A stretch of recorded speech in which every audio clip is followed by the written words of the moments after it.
মেঘালয়। কি অপূর্ব সুন্দর এই রাজ্য, যা প্রকৃতি দু হাতে সাজিয়েছে। চারিদিকে ছড়িয়ে ছিটিয়ে আছে দারুণ সুন্দর জলপ্রপাত, ঘন সবুজ বন, কাচের মতন পরিষ্কার জল এবং রুদ্রশ্বাস কিছু কেভস। এই ট্রিপ আমার জন্য ছিল অভিজ্ঞতার এক নতুন পর্যায়ের। কলকাতা থেকে গুয়াহাটি পৌঁছালাম ছোট্ট কিন্তু দারুণ এটিআর ফ্লাইটে, যা আগে কখনো এক্সপিরিয়েন্স করিনি। শিলংয়ে ঘুরে বেড়ালাম কিছু দুর্দান্ত লোকাল স্পটস, আর অনেকটা সাহায্য করলো ঝকঝকে ক্লিয়ার ওয়েদার। থেকেছিলাম একটা সুন্দর খোলামেলা হোমস্টেতে, যা আমাদের শিলংয়ের এক্সপিরিয়েন্সকে আরও মহুল করে তুলেছিল। তারপরেই চলে এলাম চেরাপুঞ্জি। পথে লাইটলুম ক্যানিয়ন, গার্ডেন অফ কেভসের মতো নতুন অ্যাট্রাকশনস দেখতে দেখতে এখানে প্রথমবার ঝর্ণার জলে স্নান করার অভিজ্ঞতাও হলো, যা এক কথায় অনবদ্য। স্বচোখে দেখতে পেলাম 250 বছর পুরনো বিশ্ববিখ্যাত জীবন্ত রুট ব্রিজ। চেরাপুঞ্জিতেও আমাদের স্টে ছিল সুন্দর এক হোমস্টে এবং এক রাত রিসর্টে। 4 রাত 5 দিনের এই মেঘালয় ট্রিপ সত্যি জমে উঠেছে, সঙ্গে কিছু নতুন নতুন বন্ধুত্ব ডানা মেলেছে। মেঘালয় ট্যুরের আজ আমার শেষ দিন।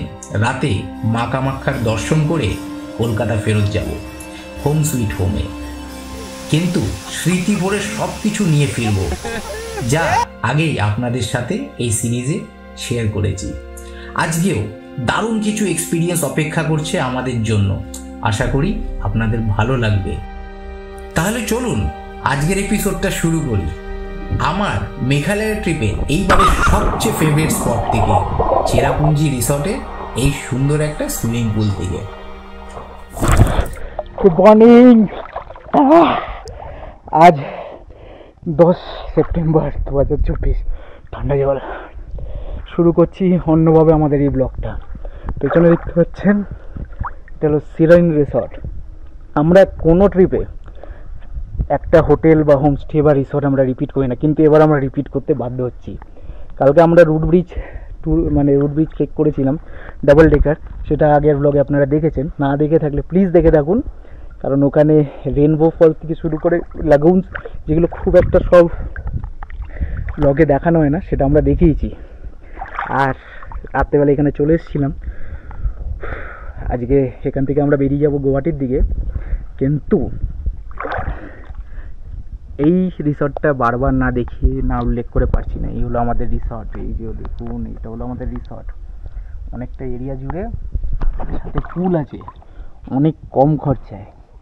এখানে আপনারা দারুণভাবে এনজয় করতে পারেন, উপভোগ করতে পারেন। মানে যেদিন আমরা ছিলাম সেদিন তো বিশালভাবে আমরা এনজয় করেছি, আর আজকেও এখানে এনজয় করছি। উফ, হেভি লাগছে। আর খালি এই দেখো, দারুণভাবে উপভোগ করছি, দারুণভাবে। হয়ে গেল আমাদের চেরাপুঞ্জি স্টে, ট্রিপটাই শেষ হয়ে গেল। এখন বাজে 1টা, আমরা এখন গুয়াহাটির পথে রওনা দিচ্ছি। তো আপনাদের রাস্তা দেখা দেখাতে যাবো।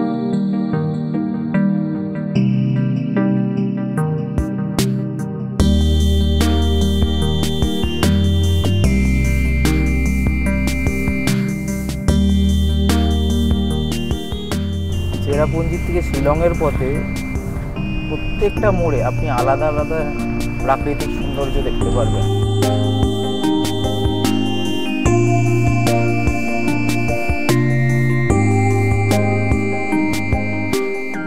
দেখিয়ে দিই, এই যে রাস্তাটা ডান দিকে এই ঢুকে যাচ্ছে, এই যে রাস্তাটা চলে যাচ্ছে, এটা হলো শিলং পিকের রাস্তা। ওখান থেকেও লাইটেম আমরা আগের দিন গেছিলাম, শিলং পিকও তো ঘুরে এসেছিলাম। আর এই দিকে আমরা চলে যাচ্ছি শিলং মেন সিটির থেকে। আপাতত রাস্তাটা একটু খুলেছে, এরকম থাকলেই ভালো, নাহলে কোথায় গিয়ে আটকাবো কোনো ঠিক নেই। আর ওয়েদারও একটু ক্লাউডি হয়েছে, ছিটাফোটা বৃষ্টি পড়ছে, সেটা আপনার কাছের মধ্যেই দেখতে পাচ্ছেন।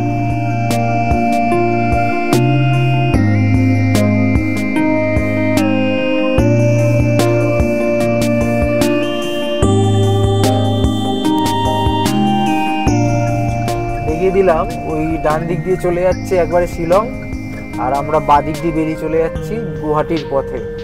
এদিকে যখনই ঢুকলাম বৃষ্টিটা থেমে গেল। আশা করি গুয়াহাটি থেকে বৃষ্টিটা না ফেস করতে হয়, তাহলে কিন্তু চব্য হয়ে যাবে। গুয়াহাটি মেঘালয় গুয়াহাটি বর্ডার ক্রস করে দিই, তারপর স্বস্তি। রাস্তাটা জাস্ট একটু দেখুন, কি দারুণ লাগছে। এই আমরা শিলং থেকে উমিয়াম লেকের দিকে যাচ্ছি, চারিদিকে গাছগাছালি, কুয়াশা, কুয়াশা বলবো না, মিস্ট, ক্লাউড আর ফগের একটা মিক্সচার। ঝিরিঝিরি বৃষ্টি পড়ছে, মন আলাদাই হয়ে যাচ্ছে। হ্যাঁ, আমরা যেদিন যেদিন এখানে সাইট সিইং করিয়েছি বা ভিডিওগুলো করেছি, সেগুলোর সময় যদি এরম ওয়েদার থাকতো তাহলে সব ঘেটে ঘ হয়ে যেত, আপনাদের দেখাতে পারতাম না। কিন্তু ওপরওয়ালার দয়াতে বা আশীর্বাদে সব দিন আমরা খুব ভালো ওয়েদার পেয়েছি। আর আজকে ফেরার সময় খুব ভয় ছিলাম যে রোদ হবে, কষ্ট হবে, ঠান্ডার দিয়ে গরম। আজকেও ওয়েদার মোটামুটি একদম পারফেক্ট। যাওয়ার পথে উমিয়াম লেকের সামনে আরেকবার দাঁড়িয়ে পড়লাম। যাওয়ার দিন এক রূপে দেখিয়েছিলাম রোদের মধ্যে, আর আজকে দেখুন ওপর দিয়ে দেখিয়েছিলাম আগের দিন, আজকে এই নিচ থেকে এই উমিয়াম লেক, আর ওই মাথায় হলো শিলং পিক। ওই শিলং পিক থেকে এই উমিয়াম লেক দেখা যাচ্ছিল, ভাবুন, জাস্ট ইম্যাজিন। এখানে আবার একটা ছোট্ট রিসর্টও আছে, যেখানে সেই রিসর্ট মানে এই পিকনিক স্পটের মধ্যে, যেখানে আপনারা এসে এনজয় করতে পারেন। সেটা অন্য সময় একবার দেখাবো আপনাদের। আর এবার যদি আমাদের এই ট্যুরটাকে আপনারা সাপোর্ট করেন, মানে আমাদের ভিডিওসগুলো সাপোর্ট করেন, ভালোবাসা দেন, আপনার যদি ভালো লাগে, তাহলে অবশ্যই খুব শিগগিরই এরকম একটা জায়গায় আবার এসে আপনাদের এনজয় করাবো।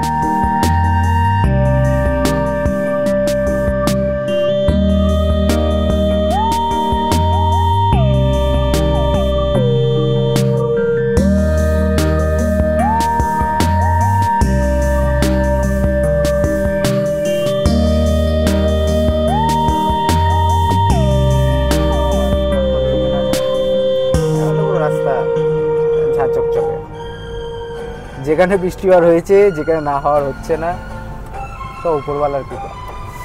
চলুন যাচ্ছি, এখন গুয়াহাটি পৌঁছে যাবো আশা করি 4:45 বাজে মাত্র। আর আমাদের ফ্লাইট আছে 9:10, চেকিং ওই 8:30-র মধ্যে করলেই হয়ে যাবে। দেখুন রাস্তার সাইডে একটা ফ্রুটের দোকানে এসে দাঁড়ালাম। এখানে সব রকমের দেখুন ফল পাওয়া যাচ্ছে, বুঝছেন, সব কিছু আছে, আনারস থেকে শুরু করে, কুমড়ো থেকে শুরু করে সব কিছু। আর দেখুন কত রকমের এখানে আচারও আছে লোকাল। দেখি দেখুন আবার লঙ্কা টঙ্কাও আছে, দেখছো, কলা। দেখি এখন কিছু কেনা যাচ্ছে। বাম্বু শুটও এখানে পাওয়া যাচ্ছে, দেখেছেন? क्या प्राइस है बम्बू शूट का? किलो? बॉटल 200 रुपया। 50। नहीं बम्बू शूट नहीं क्या नो ভালো খেতে হয় তো হ্যাঁ। দেখ কি কি আচার লাগবে।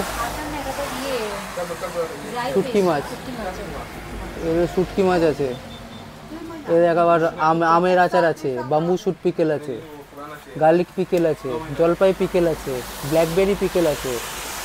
কি চাই? ये बेम्बू शूट से हम लोग वही चिकन बनाते हैं, पोर्क बनाते हैं। ওরে খালি লেগেই নেই কেন, একটু নিয়ে দেখতে পারিস ছোট একটা? टेस्ट कर लीजिए तो पता चलेगा टेस्ट क्या होता है ना। ও তো নিয়ে গেলেও তো টেস্ট করতে পারি। দেখুন ম্যাঙ্গো এর দাম ये कितना है? चलो कम 120। এটার দাম 120 আছে। তারপর কিং চিলি তো আমাদের ওখানে পাওয়া যায় না। এই দেখুন কিং চিলি এর আচার। এই কিং চিলি কোনটা? এই যে দেখতে লঙ্কাগুলো, এই কিং চিলি হলো ওই আচার। আর ব্যাম্বু শুট আমি নিলাম, এটা হলো 50 টাকা।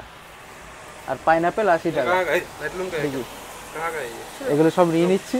আপনারা যখন এখান দিয়ে যাবেন অনেকগুলো দোকান আছে, চাইলে নিয়ে নিতে পারেন। এই দেখুন এত কিছু নিলাম, দাম পড়লো 300-350 টাকা। মানে একটা পাইনাপেল আছে, দুটো আচার আছে, বাম্বু স্যুট আছে। তো এই হলো দোকান, মানে পরপর আছে, সব কিছু এখানে পেয়ে যাবেন। আর কৌশিক ভাই তো অনেক বড় বাম্বু স্যুট নিল অনেকটাই, কেন ওরা পক চিকেন সব ওইটা দিয়ে বানায়, কিন্তু এটা খেতে ভালো লাগে। আমরা নিয়ে দেখলাম, বাড়িতে গিয়ে বানিয়ে ট্রাই করব। ঠিক আছে, চলো এগিয়ে যাওয়া যাক। এবার আমরা গুয়াহাটির পথে যাব। আর ওয়েদার মোটামুটি এখন এই সরাইঘাট ব্রিজের উপর দিয়ে যাচ্ছি, ডবল ডেকার সরাইঘাট ব্রিজ। এই দেখুন, ना वो डबल डेकर है।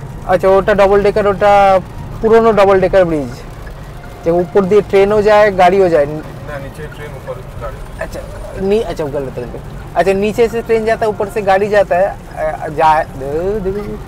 अच्छा নিচে দিয়ে ট্রেন যায়, উপর দিয়ে গাড়ি যায়। আর এটা হলো নতুন সরাইঘাট ব্রিজ। ब्रह्मपुत्र।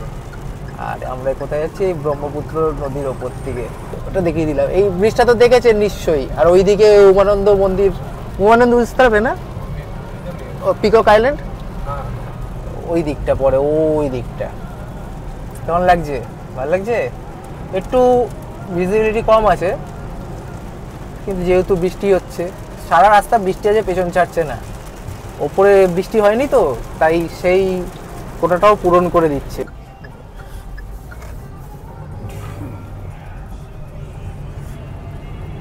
আবার একটা ইউটার্ন নিয়ে আবার ये पूरा ব্রিজটা আরেকবার, যে আবার যাবো আমরা পুরনো সরাইঘাট ব্রিজের উপর থেকে। सब बहुत ही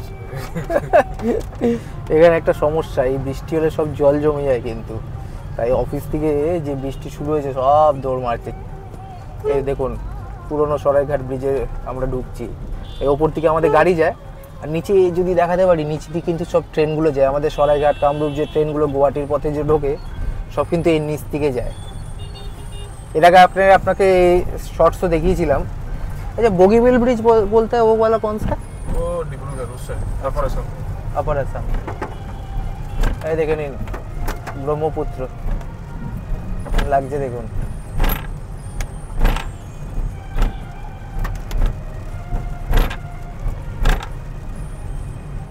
আর এই হলো আমাদের সরাইঘাট ব্রিজ। এই গুয়াহাটি আসার সব থেকে ফেমাস বা সব থেকে ফাস্টেস্ট ট্রেন সরাইঘাট, যেটা 3:55 নাগাদ ছাড়ে সন্ধ্যেবেলা, এই দুপুরবেলা। আর গুয়াহাটিতে আপনার সকাল 10টার মধ্যে ঢুকিয়ে দেয়, সব থেকে ফাস্টেস্ট আছে। দেখুন আমরা এখন কামাখ্যা মন্দিরের পথে, এটা নীলাচল ফ্লাইওভার, তার বাঁ দিক দিয়ে আমরা ঢুকে যাচ্ছি কামাখ্যা মন্দির, আর সোজা চলে গেল পানবাজারের দিকে। এই সাথে সাথে লাইটে চলে গেল, এগিয়ে যাচ্ছি, ব্যাস এসে গেছি কামাখ্যা মন্দিরের কাছাকাছি। এবার ঢুকছি আমরা কামাখ্যা মন্দিরে। দেখুন কামাখ্যা মন্দিরের মেন গেট, বৃষ্টি ভেজা সন্ধ্যায় মা কামাখ্যাকে আমরা দর্শন করতে যাচ্ছি। এখানে আসলে আপনারা যদি প্রাইভেট ভেহিকেলে না আসেন, চাইলে এখানে যে মারুতিগুলো আছে সেগুলো করেও আপনারা উপরে উঠতে পারেন। পাবলিক ট্রান্সপোর্টে এসে এমনিই যেতে পারেন, সব সুবিধাই আছে। সব মারুতিগুলো এগুলো নিয়ে যায়। আমরা লাস্টবার যখন এসেছিলাম মারুতি করেই গেছিলাম। আমরা এই যাচ্ছি মা কামাখ্যার দর্শন করতে। কামাখ্যা মন্দির আসাম রাজ্যের গুয়াহাটি শহরে নীলাচল পর্বতে অবস্থিত একটি বিখ্যাত শক্তিপীঠ। এটি দেবী কামাখ্যার পূজাস্থান হিসাবে পরিচিত এবং হিন্দুদের অন্যতম পবিত্র মন্দির। মন্দিরটি মূলত মাতৃদেবী কামাখ্যার প্রতি উৎসর্গিত, যিনি কামনা ও সৃষ্টির দেবী হিসাবে পূজিত হন। কামাখ্যা মন্দির তান্ত্রিক সাধনার জন্য বিশেষভাবে খ্যাত। মন্দিরের সঠিক প্রতিষ্ঠাকাল জানা না গেলেও ধারণা করা হয় এটি খ্রিস্টীয় 8ম থেকে 9ম শতকের মধ্যে নির্মিত হয়।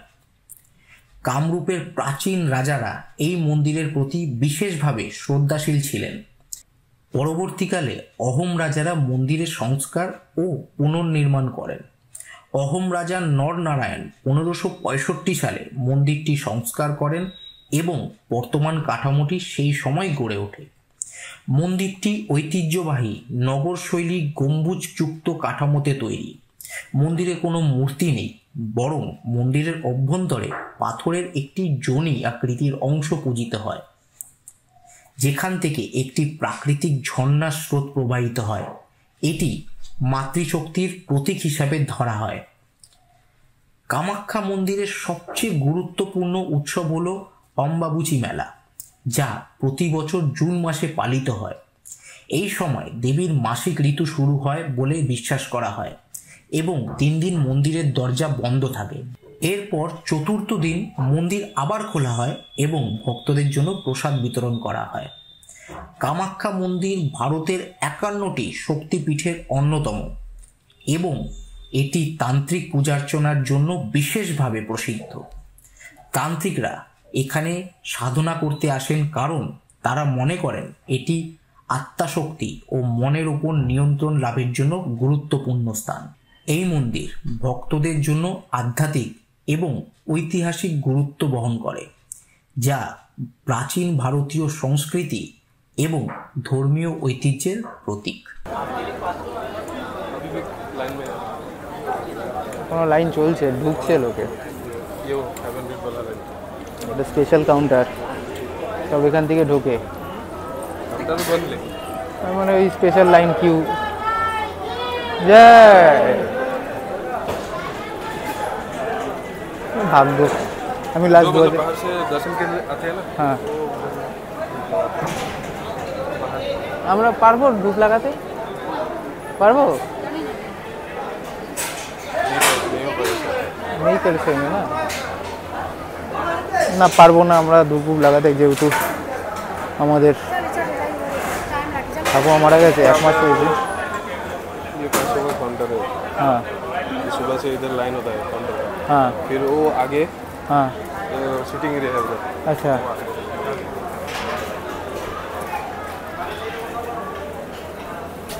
ये वाला ऑनलाइन भी मिलता है, ठीक है। अच्छा ऑनलाइन क्या साइट में वो कामाख्या दर्शन है देवालय ऐसे कुछ है। আমি বলে দেবো অনলাইন করে দেবো। फिर ये वाला इसमें बैठता है आदमी, वेट करता है ये फर्स्ट वेटिंग, उसके बाद सेकंड वेटिंग, फिर उधर से वो गेट है ना, ये हाँ। गेट खोल ये वाला फर्स्ट वेटिंग। हाँ फिर इधर से आके ये गेट खोलता है, इधर से आके ভিড় অনেক হয়, 3-4 ঘন্টার গল্প ভিআইপি। कामाख्या देवालय जी या कुछ था। আচ্ছা কামাখ্যা ডেভেলপমেন্ট ওভারজি, আমি তাও দেখে আমি চেক করে আপনাদের মেনশন করে দেবো। যারা ভিআইপি টিকিট বা পাস কিনতে চাইছেন, দর্শন করতে চাইছেন, মন্দির আরেকবার দেখে নিন। এই হলো মা কামাখ্যা দেবীর মন্দির।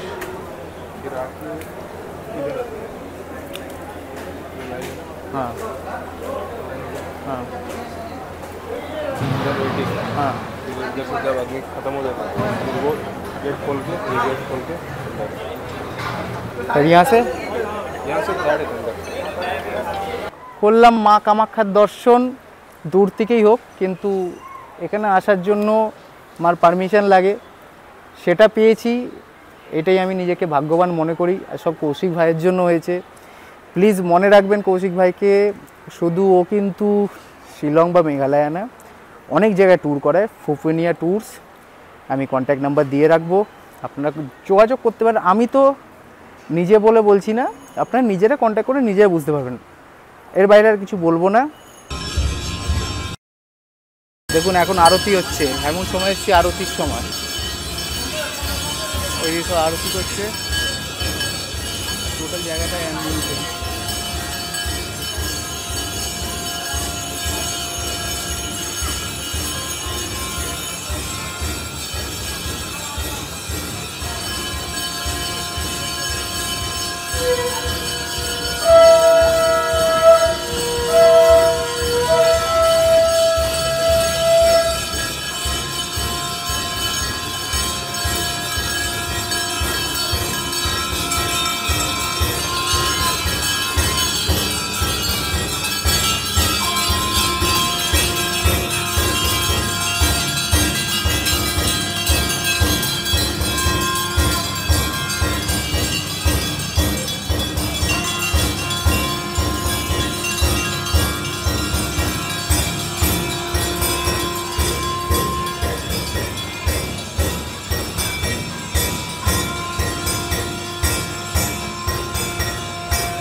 সন্ধ্যা আরতির সময় আমরা এখানে উপস্থিত ছিলাম। এই মায়ের দোয়া, মানে মায়ের আশীর্বাদ। আমরা চাইলেও নিজের থেকে কিছু করতে পারবো না যদি উনি না চান। মা কামাখ্যা আপনাদের সকলের মঙ্গল করুক। আমাদের ব্লগ আপনারা দেখতে ভুলবেন না। আমাদের চ্যানেল আপনারা কন্টিনিউয়াস সেরকম দেখতে থাকুন, ভালোবাসা দিতে থাকুন। ভালো লাগলে লাইক করবেন, আপনাদের মন্তব্য কমেন্ট করবেন, বন্ধুবান্ধবদের মধ্যে শেয়ার করবেন, আর এইভাবেই আমাদের ভালোবাসা দিতে থাকবেন। আর আপনারা যদি আমাদের এই চ্যানেল সাবস্ক্রাইব না করে থাকেন, প্লিজ সাবস্ক্রাইব করবেন। সাবস্ক্রাইব করার সময় বেল আইকনটাকে প্রেস করতে একেবারেই ভুলবেন না। মা কামাখ্যা আপনাদের সকলের মঙ্গল করুক। আপনারা সকলে সুস্থ থাকুন, ভালো থাকুন, আর এইভাবেই আমাদের ভালোবাসা দিতে থাকুন। জয় মা কামাখ্যা। মা কামাখ্যা আপনাদের সকলের মঙ্গল করুক।